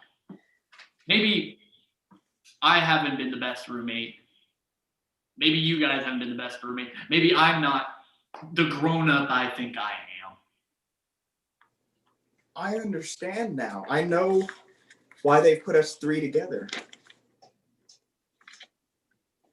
It's because we all signed the lease together, Randy. You're right. Yeah. We signed that lease together because we're friends. Right? Yes. You know,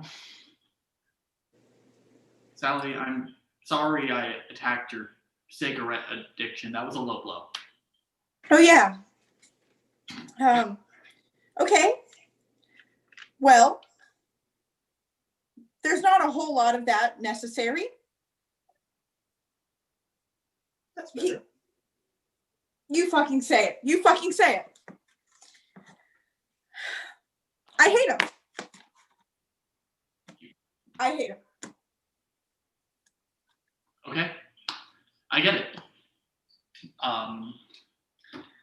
I'm messing up the feng shui of the apartment here. You guys are clearly happy living together. It's a dynamic, you know. Three's a crowd. I get it. But fine. I'll move out tomorrow if that's what you guys want. Is that what you want? You want to smoke? Randy? And why shouldn't I? Yeah. Let's smoke. Let's smoke it. Let's go. Yeah, wonderful, wonderful. Oh my goodness. Oh, sorry. I really got carried away there. Me as well. Oh, it's been a long night, old Zach, old sport. These festivities are a blast. I'll tell you what, they put me in quite a mood. Oh.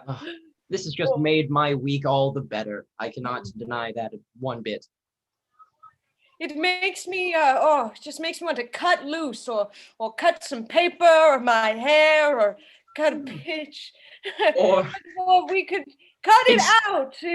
Instead of cutting a bitch, let's cut it out. Can I get every single one of our wonderful players on screen, please?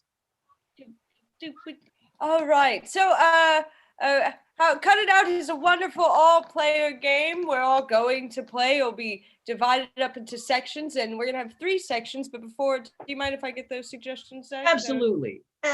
Please do. We're gonna have 3 separate suggestions for 3 separate scenes, and for the first suggestion, can I get a location, a non-specific geographical location? So a restaurant, a convenience store, a bookstore.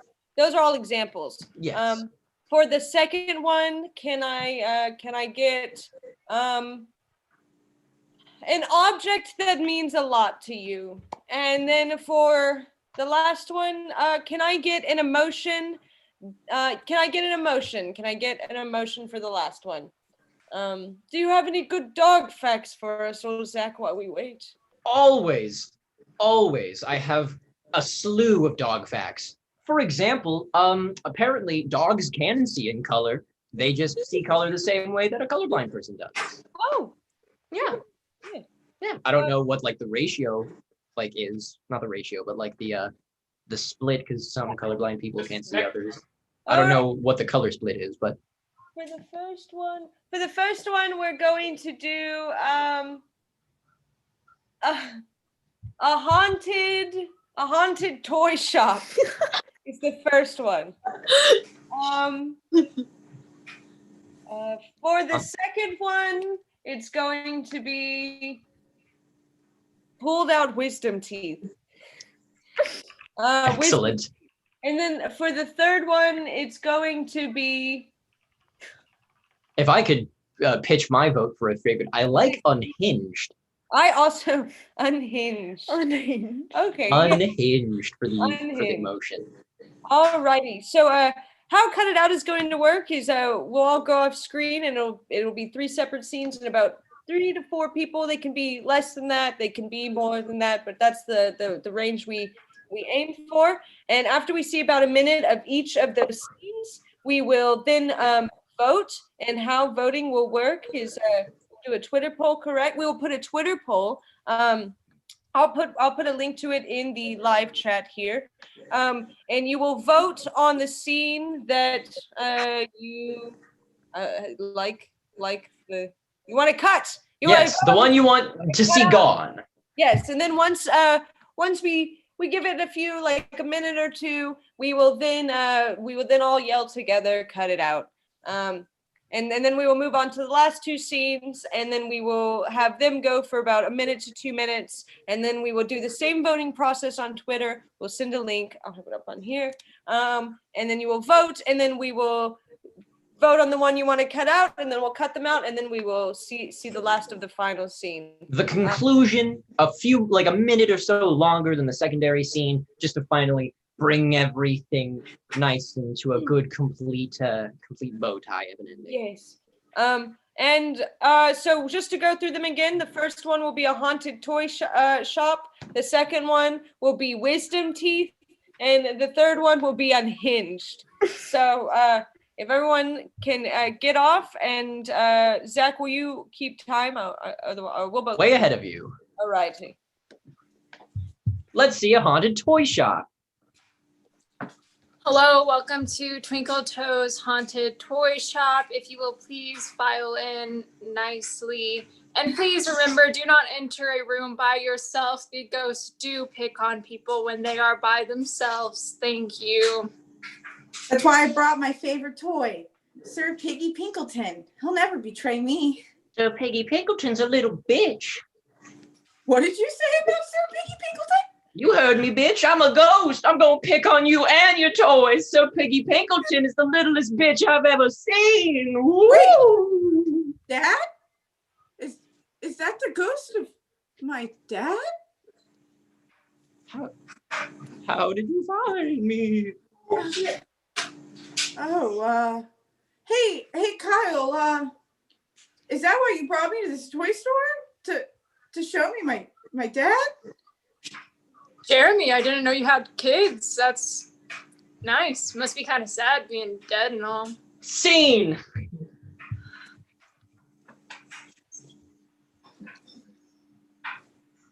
My mouth feels funny.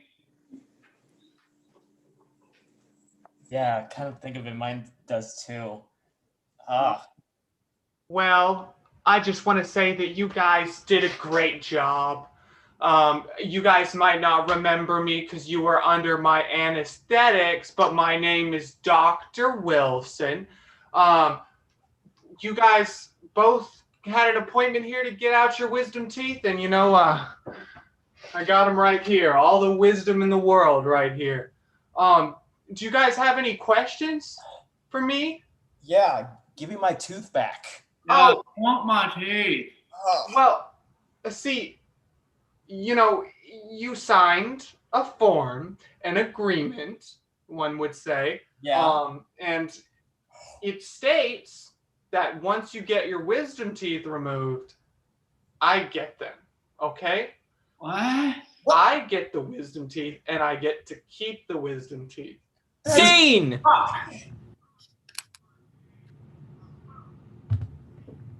Oh man, fuck! What's wrong? Jeremy, what are you all good, right? Man, no, somebody fucking took my marbles. I've lost my marbles, man. Oh, Nobody- someone lost their marbles again. Oh. Hey, you guys shut the fuck up. Oh no, Those are so important to me. Oh, why? Why? Because they granted your wishes, huh? Yeah, yes. I wish for a more stable bank account. Yeah, Because I'm terrible with money. Yeah, not the only thing you're terrible with. Oh, what is this? Oh, it's your little bag of marbles. Oh. Hey, give Jeremy his marbles back. That's not funny. Scene! You, Patrick. Everyone come back. All right, we are posting the link right now on Twitter. I will send it to the live chat at the moment. It's posted. Okay, it's just been posted. All right, let me share that with y'all. You got any dog facts for us, Zach? Always. One of them being a female dog, and her female children could produce roughly a total of 4,372 puppies in about 7 years. Human years, I should say. Yes. That is a goal that I will just have to work towards, I guess. You know, if that's what you want to do, then absolutely go for it. Another. Posted. We're gonna give it a few minutes. Yes, Zach. Sorry. Another fact: petting dogs is proven to lower blood pressure in dog owners. So if you've got a dog and you feel really fucking worked up or unhinged, maybe pet your dog. Might help you feel better. Or maybe see a professional. Yes, because in the case of times that you can't find solace or help from a lot of things, professional help is always a good option, but you shouldn't be forced into it unless you absolutely need it. All righty. So the voting is up, and it looks like Unhinged is the first scene we're gonna cut. So on the count of three, please, everyone. Cut. In. Out. Let's see if we're going a little bit longer this time. The Haunted Toy Store. I Yes, fucking lost Sir Pinkerton. Excuse me. I couldn't really make myself clear earlier. I just wanted to buy a little tiny jar of fake pickles for my niece, right? I don't know nothing about this ghost business. Is this part of like the ride or whatever? It's the ride of life, friend. Ma. Dad, you're not funny. You know what? I've had it I can't give a good, because I'm dead and not corporeal, and so it wouldn't make the same kind of sense. But in a spiritual sense, this is a lot. I've had it up to here with you judging me. You want to know why I left? It's because your mother got you that pig toy, and you never paid any attention to me whenever I tried to reach out to you. I died of sadness. Oh. Because you spent all your time obsessing over this little pig that your mother got you, which I should say, I suggested that she get you. And then she went and got it and took all the credit. Well, so much for this haunted toy store, because I think that trauma is going to haunt me for the rest of my life. I took pickles. I took them just like my dad took my happiness. And I'm going to steal them too, right from your toy store, man. Ma'am, I can't hear you. I think you lost your voice, ma'am. normally we interview our ghosts to make sure they don't have any families, specifically, children that could come into our store, but looks like this one's just flown past us. Listen, whenever I came here, my daughter didn't live here. But after my wife moved to this area after I died, she must have done it to follow me and spite me. She's always been spiting me. We found a better dad and we relocated. It hurts, huh? It hurts to hear the truth. I gotta say, I'm not really even part of this. It's just very haunting for me in general. Can I offer anyone like a hanky or something to dry those tears? Scene! Very funny. Very funny. Come on. You children are fools. You see, I am not a dentist. I'm an evil madman that's been posing as a dentist this whole time. You see, I am currently in the process of replacing every single teeth of mine with a wisdom tooth, a very special wisdom tooth that will make me the smartest man, the wisest man in all of the world. That explains why it was so cheap. Explains why You know what they say, if it's too good to be true, then maybe it is. I feel myself getting dumber. Oh, There's only one person with enough wisdom to help. That's right. You children are so silly, but how did you get in here? That's right. You think you can just steal everyone's teeth? It's the orthodontist! My arch nemesis! It's the orthodontist. That's who's here. Got me some jar teeth and I'm ready to put these kids back in order. No! You can't trample over my plans again, orthodontist. Yes, I can. Wait a minute. No! You guys look a lot alike. Are y'all related? Yes. No, this is my evil twin. Oh, well, maybe not so evil, but it depends on your point of view. See, I don't see myself as very evil, but it's just a frame of mind that I've manifested because everyone thinks I am anyways. You're evil. Oh, yeah. You Who think couldn't we're be going to evil get with these- the name What? Frankfurt? No one's supposed to be told my real name. Scene! All righty, everyone back on.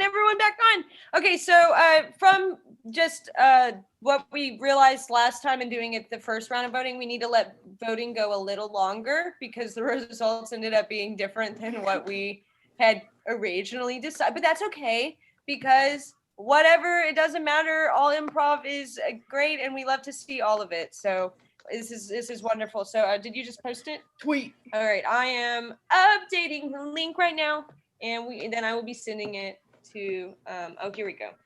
I'm sure people are already on Twitter, but While we wait, did you guys know that dogs have a wet nose to collect more smelling particles that live in the air? Me too. That's how I smell. And dogs are also capable of picking up a sound 1/600th of what we're able to perceive and able to know exactly where it came from. That oh, I have one right here that says that dogs are able to fall in love and experience grief, sadness, and all of the negative emotions that humans are also able to feel, and all of the positive emotions as well. So just so you know, the dogs are man's best friend, as they say. What's Twitter? Fun fact. I love dogs. That is a fun fact. Dogs also are at risk of dying if they consume apple and or pear seeds because they contain arsenic. So do yourselves a favor and keep your dogs away from apple and or pear seeds. Can't even spell arsenic. What are we looking at? All right, let's give it a good one more minute. I have a dog. I have a dog with me right now.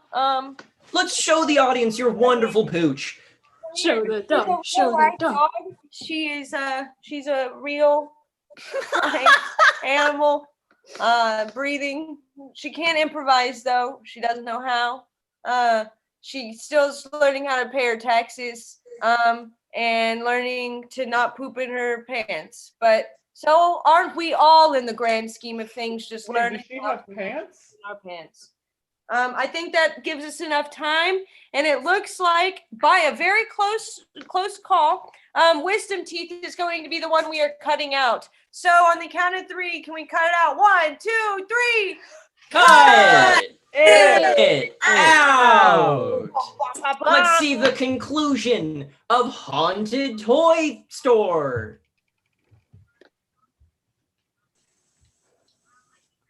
So, that was a little right awkward, wasn't it? So, just want to make sure I'm not the only one feeling that way. No, I'm definitely feeling that way. Okay, yeah, it's good. Good. It's not fair for us to put all our baggage on you like that. Yeah, I'd surely say so. You want a pickle? Stealing, why not? Save it for me niece. That's right, good. Sweetheart, I have to be honest with you. Do you have a confession to make? Only the biggest. I was scared to be a dad. And so anytime I tried to reach out to you, I was trying in ways that I thought would make you happy and not ways that I knew would make you happy. I tried to pay attention as a dad, and I took physical notes as to your interests, likes, and dislikes, but I just wanted you to branch out, but you were but a simple 7-year-old who was not ready to try skydiving, and I'm sorry. I was scared to have a dad, and skydiving really sealed the deal, and that wasn't fair to you either. And I think I'm ready to not be scared of having a dad who's a ghost, because I love you. I love you too, and so I return your pig to you, but only on the condition that you let me possess it so that I can still be closer to you. Dad, I would love that. I won't try to interfere with your mother and her new marriage, no matter how much I disapprove of it, but I will always be someone that, as long as you hold your dear piggy friend, we can talk, and you can just keep me updated on how your life is going and make sure everything's all right. And I can tell you about how scary or not scary the afterlife is, because honestly, I don't know if this is what it's going to be like, or if after a while I'm just going to disperse and become a series of particles that expands throughout the universe, because, you know, I've been dead for a while, but I haven't been told how this shit works. I'd like that, and maybe we can all sit in the store and chat over that jar of pickles with your niece. Question. What's it like Yes. being a ghost? Honestly, right now it's kind of shitty because I died hungry, so I'm going to eternally, undeadly live with this sense of hunger. But you know, all things considered, that's the least of my worries. Do you want to hop in this pig?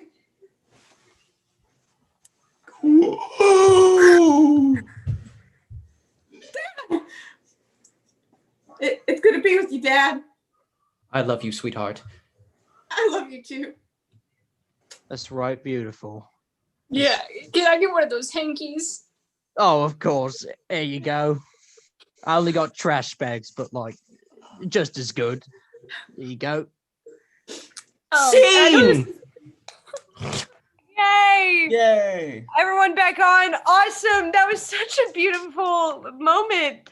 Okay, guys, that is our show. Thank you. Everyone. Yes, thank you. Thank you. y'all for coming out, and I hope y'all learned some interesting facts about yourselves and about dogs. Just be sure to look out for Rideshare Overshare. It is our next main stage. I believe we have an upstage in 2 weeks. Keep a lookout on our Facebook page, and also we have a big announcement. We're not pregnant, but we're changing our name to Room for Improvement. So yes, we are rebranding. That means our logo and our name is changing, but we are still bringing you the same old improv that we always have. So please support us through this transition. Y'all have been so lovely tonight, and thank you for everything, and y'all have a wonderful night, everyone. Thank you all for being a part of this experiment of doing this improv show over Zoom and YouTube live stream. I hope you all have a wonderful evening. Everyone all together, let's say bye to our audience. Bye. Bye, everyone. everyone. Thanks for coming out. Bye. Have a good evening. Water.